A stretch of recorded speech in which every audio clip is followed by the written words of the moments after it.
Hey friends, it's Nikayla from the podcast Side Hustle Pro. I'm always looking for ways to keep my kids entertained without screens, and the Yoto Mini has been a total lifesaver. My kids are obsessed. Yoto is a screen-free audio player where kids just pop in a card and listen. Hours of stories, music, podcasts, and more, and no screens or ads.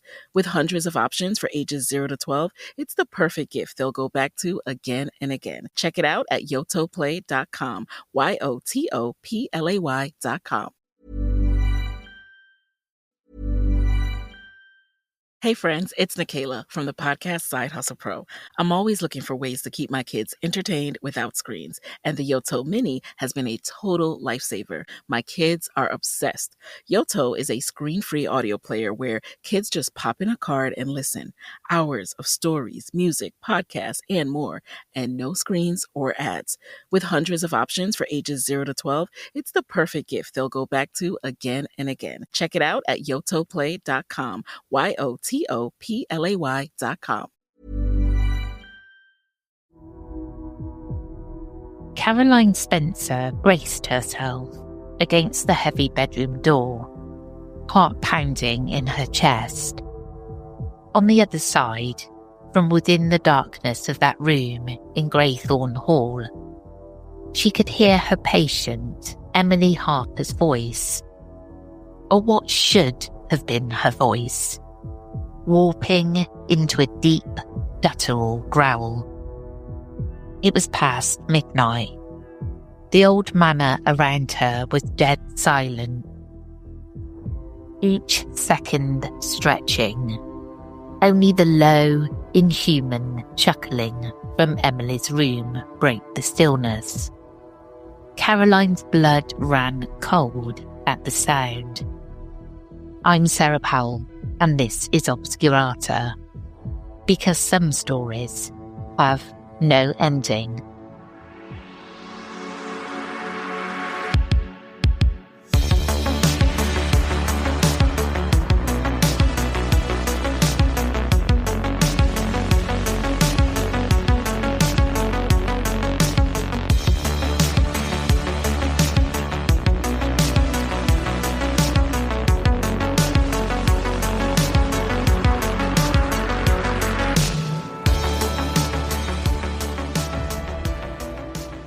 Minutes earlier, Caroline had burst into that room to find a scene from a nightmare. Emily, a frail 26-year-old bedridden by illness, had been thrashing on the bed with alarming strength. The air had felt charged and icy. In the thin moonlight, Caroline saw that Emily's forearms were marred by fresh, self-inflicted scratches. Strange, deliberate marks gouged into her skin like some occult symbols. When Caroline rushed to restrain her, Emily's eyes flew open, unfocused and milky, and a guttural male voice hissed from her throat, laughing. Emily, who weighed maybe 100 pounds, flung Caroline back with unnatural force. That was when Caroline fled, pulling the door shut behind her. Now pressing against the door, Caroline clutched a silver crucifix in her trembling hand. She had snatched it from Emily's bedside when the young woman reacted violently at the mere sight of it. From inside the room, Emily's ragged voice alternated between sobbing pleas and that horrible animal growl, speaking words Caroline couldn't understand. How did it come to this? Caroline thought in panic.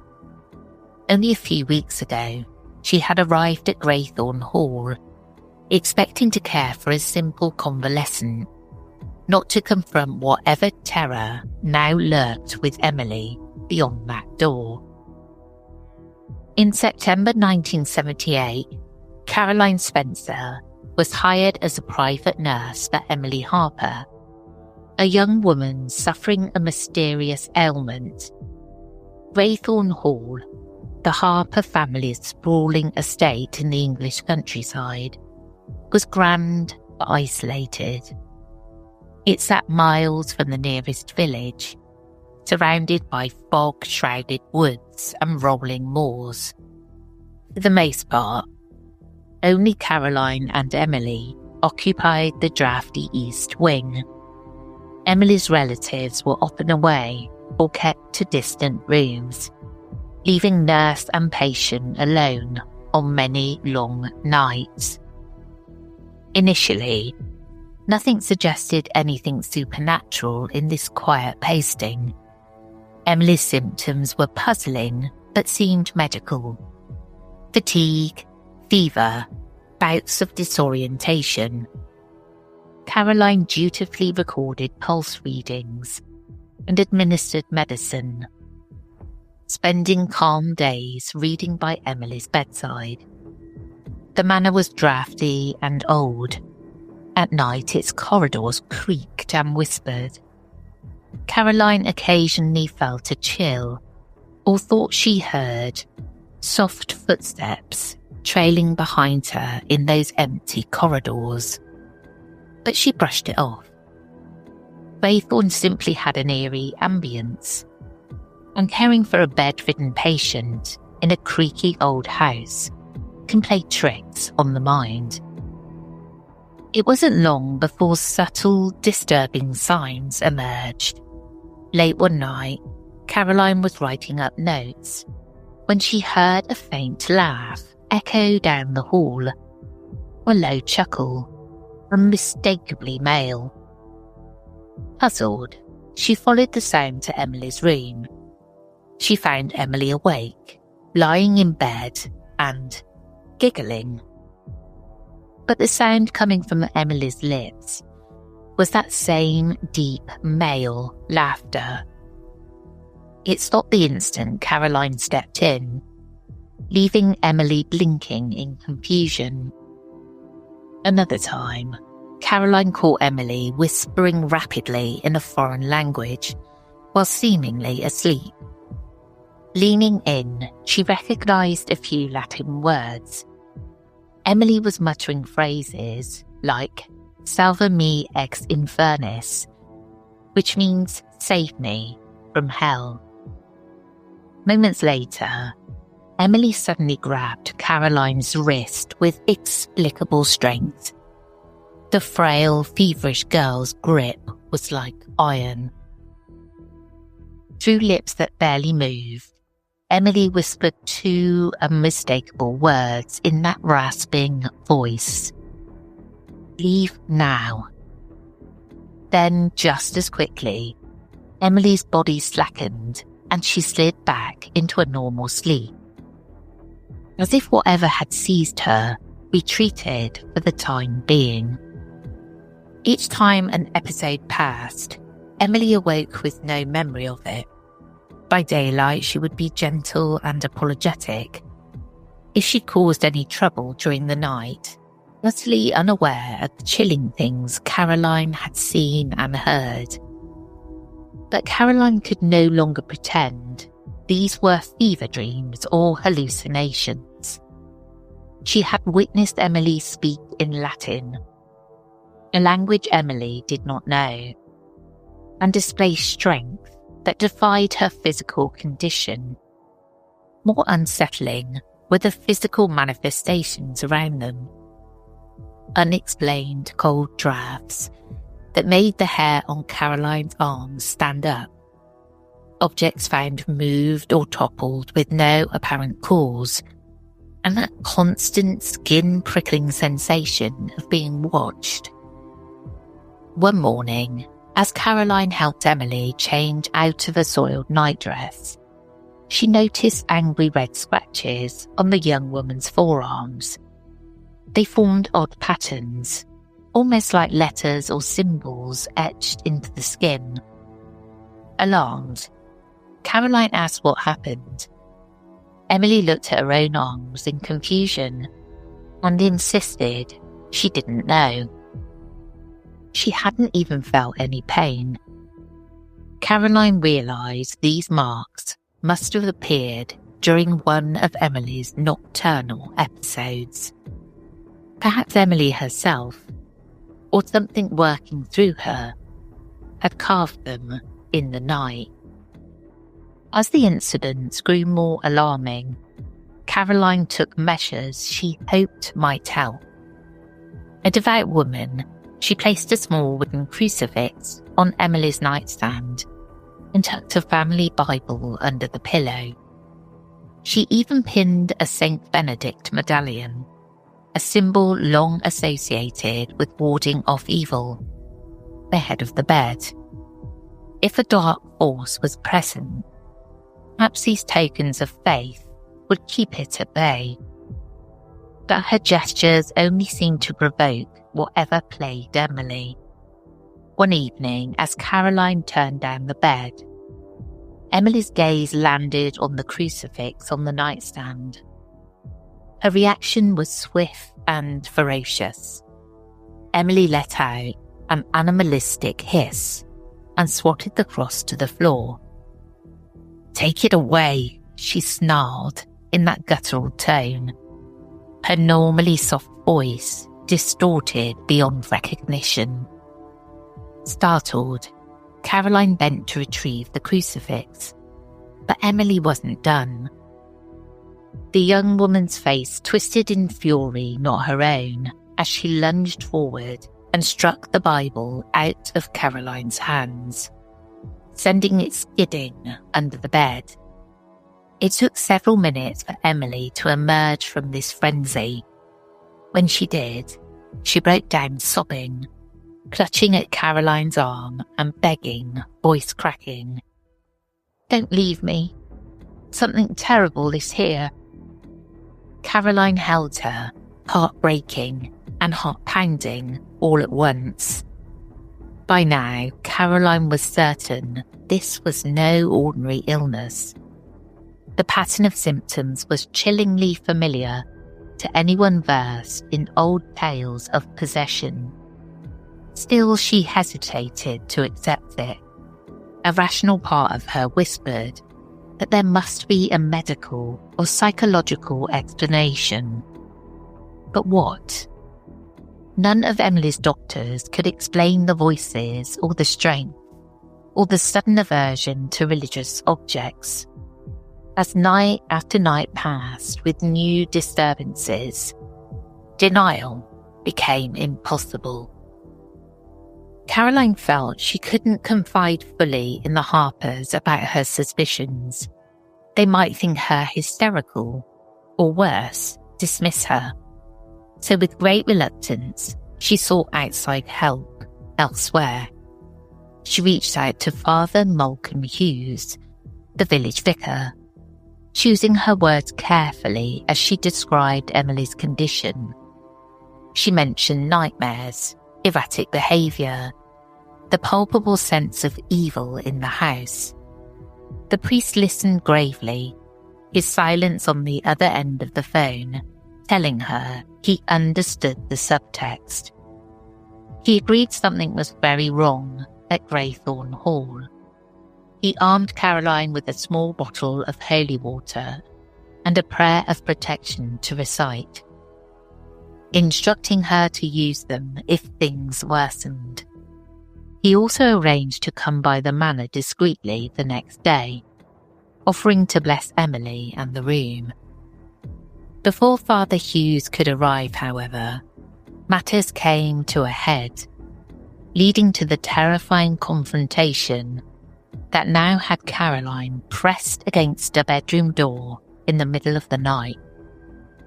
It was the very eve of the priest's visit, when Emily's condition reached its violent crescendo. That night, the house was preternaturally quiet. Caroline sat by Emily's bed, a knot of dread in her stomach, sensing a storm gathering in the silence. Emily lay curled on her side, unusually restless, her eyes flickering toward the corners of the ceiling, as if she saw things moving in the shadows. Sometime after midnight, Emily's breathing changed, growing ragged and harsh, Without warning, her body went rigid, and a low growl emanated from deep within her. She began to speak in that unknown language again, a rapid, hissing litany. Caroline could make out a few Latin words interspersed with other tongues. Pleas for mercy, followed by obscene curses, an incoherent torrent pouring from Emily's lips. Steeling herself, Caroline uncorked the holy water Father Hughes had given her. With a shaking hand, she flicked a few droplets onto Emily's forehead and whispered a prayer for deliverance. The reaction was immediate and explosive. Emily recoiled as if the holy water were acid. A shriek tore from her throat, so loud and unearthly that the chandelier above rattled. It was a cry of pain and fury, layered with a deep, demonic howl. The temperature in the room plummeted. Caroline gasped as her breath billowed white in the freezing air. The oil lamp on the dresser sputtered and went out, throwing the room into dim chaos.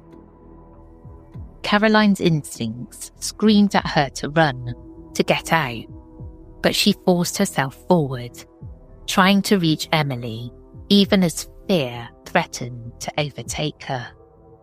Emily's slender body was suddenly flung upright, as if yanked by invisible hands. Her eyes rolled back, showing only the whites, and she thrashed against forces Caroline couldn't see. It looked as though something had pinned Emily down and was tormenting her.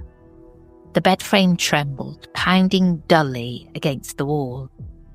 Caroline lunged to grab Emily's arms, desperately trying to keep the girl from hurtling onto the floor. In that instant, a searing pain ripped across Caroline's forearm. She cried out and stumbled back. 4 parallel slashes had appeared through the sleeve of her blouse, fresh blood staining the fabric. Shock finally overwhelmed her. Caroline turned and fled from the room, slamming the door behind her as Emily's distorted voice snarled from within. Which brings us back to that hallway, to Caroline pushing herself now to re-enter the fray. Summoning every ounce of resolve, she whispered a final plea for strength and turned the knob. Inside, the destruction was evident.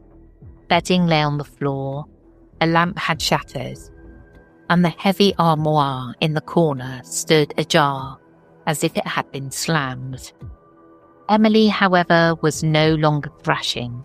She was eerily still, half upright against the headboard with her head bowed.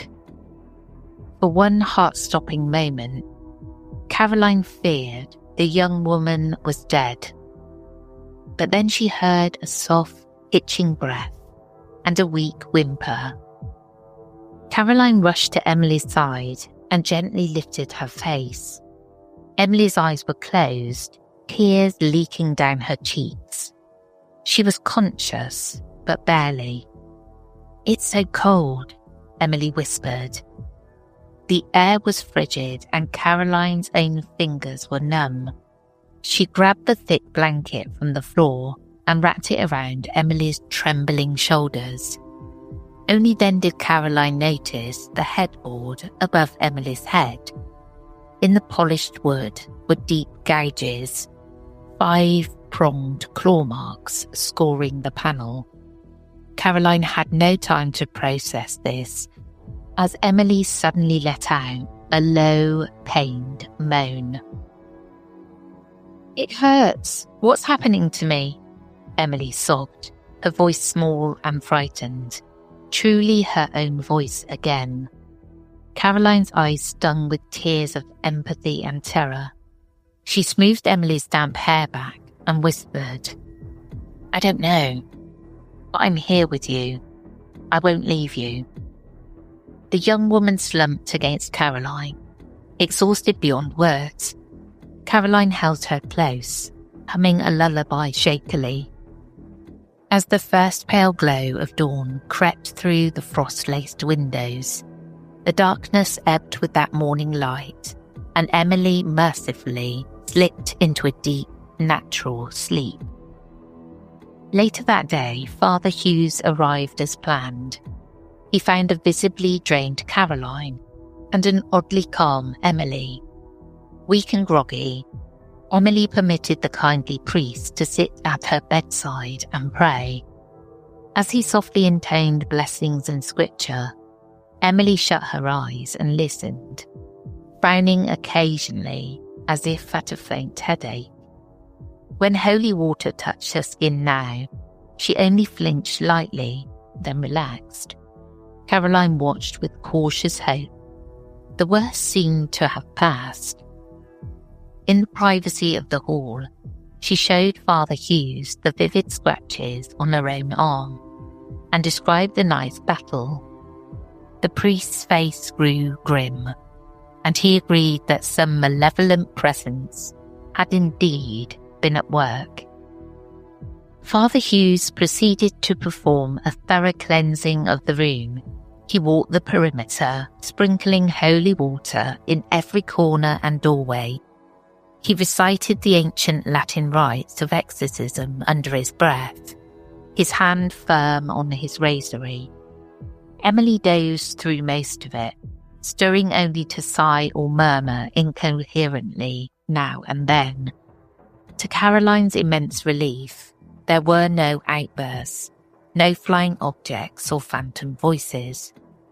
By the time the priest finished, the atmosphere in the room felt lighter, almost serene.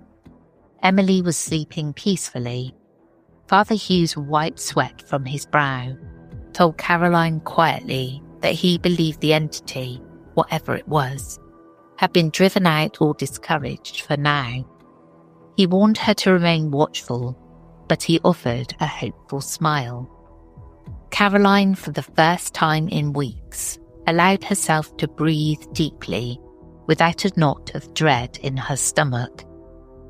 In the days that followed, Emily Harper's health rebounded in a manner that defied all previous expectations. Her fever vanished and did not return. The hollows under her eyes began to fade. She was able to eat solid food again, and even sit up on the edge of her bed without swooning. The angry red scratches on her arms, and the ones on Caroline's arms, gradually healed into pale pink lines. Emily seemed more herself than ever, albeit with a haze of confusion when she tried to recall the past month. She admitted to Caroline that she remembered very little, just fragments of nightmares, a sense of losing time, and a constant feeling of dread that she couldn't explain. She knew something awful had happened, but not the details. When the family doctor visited to assess this sudden recovery, he was baffled. According to his instruments and tests, Emily was a healthy young woman again. He cautiously declared her mysterious illness in remission, crediting rest and care, though privately he confessed to Caroline that he had no scientific explanation for such a rapid turnaround. The Harper family, immensely relieved but wary of scandal, quietly closed the chapter. Officially, they told friends and neighbours that Emily had suffered a rare infection complicated by temporary mental distress, but that she was now on the mend. They thanked Caroline profusely and paid her wages in full, even offering a generous bonus for enduring such a challenging assignment. There was a polite understanding that Caroline would not speak too specifically about Emily's more unusual symptoms. Caroline, emotionally and physically drained, was eager to leave the site of so many traumas. She departed Greythorne Hall in early November 1978, with Emily standing pale but smiling at an upstairs window to wave goodbye. Caroline left physically unharmed, but deeply shaken by what she had experienced. In the weeks that followed, she sometimes woke from nightmares, heart pounding, imagining she heard that guttural chuckle again in the dark of her own small flat. In the months after, gossip circulated among those who tended the estate and villagers in the local pub that something truly unearthly had transpired at Greythorne Hall. The maid claimed she heard male laughter echoing from empty rooms. A groundskeeper said he saw strange flickering lights in Emily's bedroom window on a night when the wing was vacant. The story of Nurse Caroline Spencer's encounter with a demonic entity spread quietly, taking on the shape of a legend. Many were sceptical, of course. It sounded too fantastical. A haunting or possession in an age of modern science. The Harper family never publicly commented. Emily Harper herself recovered and eventually moved away, enjoying a quiet life by all accounts. She remembered her illness as a blurry, dark period, and she chose not to dwell on it. Caroline rarely spoke openly about the events at Greythorne Hall. When curious friends probed, she would only say that Emily had been very ill but was better now. However, to a few trusted friends and family members, Caroline confided the full chilling account of what she witnessed in that house. She described the voices that weren't Emily's, the unseen force that left bruises and claw marks, the battle of prayers and wills that unfolded in a lonely manor bedroom. When skepticism flickered in their eyes, Caroline would unbutton her left cuff and show the faint scars on her forearm, all parallel lines, and simply state that she got those protecting Emily from something you wouldn't believe. The way her voice trembled and her eyes glistened with residual fear left little doubt that she believed it, whatever it was. Hey friends, it's Nikayla from the podcast Side Hustle Pro. I'm always looking for ways to keep my kids entertained without screens, and the Yoto Mini has been a total lifesaver. My kids are obsessed. Yoto is a screen-free audio player where kids just pop in a card and listen. Hours of stories, music, podcasts, and more, and no screens or ads. With hundreds of options for ages 0 to 12, it's the perfect gift they'll go back to again and again. Check it out at yotoplay.com. YOTOPLAY.com. To this day, no one can say for certain what really happened in 1978 within the walls of that old English manor. No official record mentions demons or dark forces. Only a young woman who fell mysteriously ill and then recovered. And yet the legend of the Caroline Spencer case endures, passed along on the margins of medical history and paranormal lore. Some call it a genuine case of demonic possession and a triumph of faith and courage. Others suspect it was a complex psychological disorder or hidden illness that took a bizarre turn. As for Caroline and Emily, they both moved on with their lives, but the bond forged in that crucible of fear and faith remained. Well, that's the end of this episode. I hope you enjoyed it. This story is... I'm a bit unsure whether it's an urban legend or folklore. I'm not sure of the origin of the story, but I've heard it a few times, so I wanted to share it with you guys. If you'd like to support this podcast, you can do so by visiting patreon.com/The Whispering Woods. where for £2.50 you can subscribe to the Obscurata tier and listen ad-free every month. And for £4.50 you can listen to this podcast and our other podcast, The Whispering Woods. We're also on Apple Premium, where for $4.99 a month you can listen completely ad-free to both podcasts. I'd like to say a quick thank you to Rog for fact-checking and editing. And as always, stay curious and sleep with the lights on, just in case.